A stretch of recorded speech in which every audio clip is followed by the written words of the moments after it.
Wherever you happen to be in the world, when it comes to motorcycles, there's one name that everyone's heard of.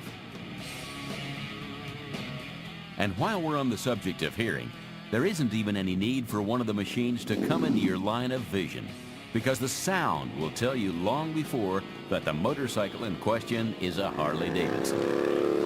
Always guaranteed to turn heads, whether an all-time classic or a state-of-the-art muscle machine, the popularity of Harley Davidson is universal. However, like so many of the great motorcycle giants, it all started from the humblest of beginnings.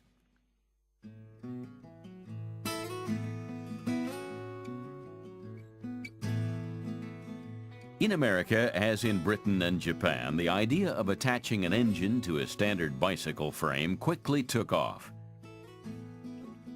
Harley-Davidson were not the first in the USA to do this, as the Indian Motorcycle Company just pipped them to the post.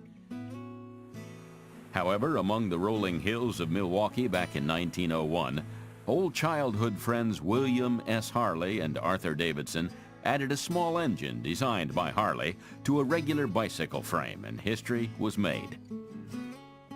Within just a few years, the pair had made quite a name for themselves, and with the opening of a factory, upped the production of motorcycles as the new century progressed. But as the storm clouds of the First World War gathered momentum across Europe, America soon became drawn into the conflict. And as the USA joined the fight against Kaiser Wilhelm and Germany in 1917, Harley-Davidson were commissioned to produce some 20,000 motorcycles. It was the first time that motorcycles had been used in military combat, and Harley-Davidson certainly gained valuable experience. By 1920, they had become the largest motorcycle manufacturer in the world and were also gaining quite a reputation on the racetracks, while America enjoyed the bright lights of Hollywood as the movie industry captivated the world. In fact, the future was positively sparkling all round, until the Wall Street crash marked the end of the roaring 20s, and the Great Depression plunged the whole world into an economic decline. Then, within the short space of 10 years, Europe was ready to go to war again, as Adolf Hitler and Nazi Germany became ever more aggressive. Once more, America found itself drawn into the fray, and Harley-Davidson quickly turned their attention back to military production. And as well as supplying the U.S. military machine, other Allied nations were keen to take their bikes as well. For many motorcycle manufacturers, the post-World War II era was a time of expansion, and Japanese names like Yamaha, Suzuki, and Kawasaki started to give Harley-Davidson some top-flight competition.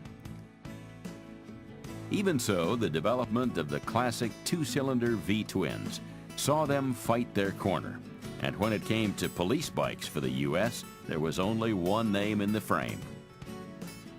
And by the time the iconic Fat Boy was introduced in the 1990s, Harley-Davidson had once again stamped their authority on the motorcycling world.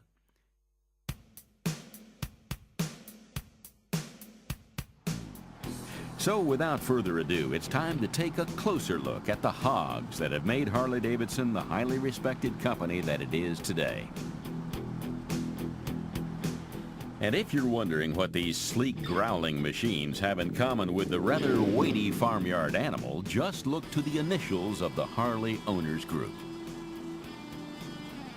Far from being a coincidence, this celebrates the tradition of a band of 1920s farm boys who won so many races on their Harleys, they took their mascot, a real live hog, for a ride round on their victory laps. This truly epitomizes the great enthusiasm that these great machines continue to inspire, as each new generation discovers what a Harley-Davidson really has to offer. The first Harley-Davidson we're going to take a look at is the VRSCF V-Rod Muscle, which without doubt lives up to its name and then some.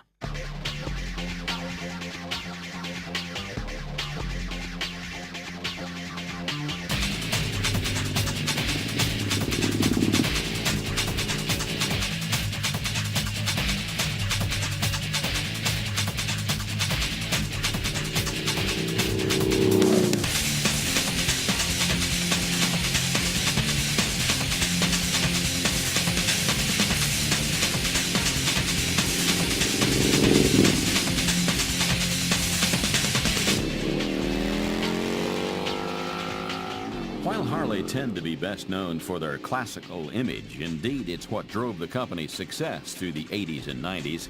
They clearly understand that innovation is every bit as important.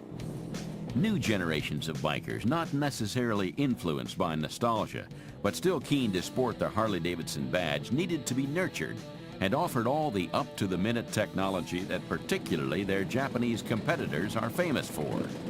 With this new breed of rider in mind, the VRSC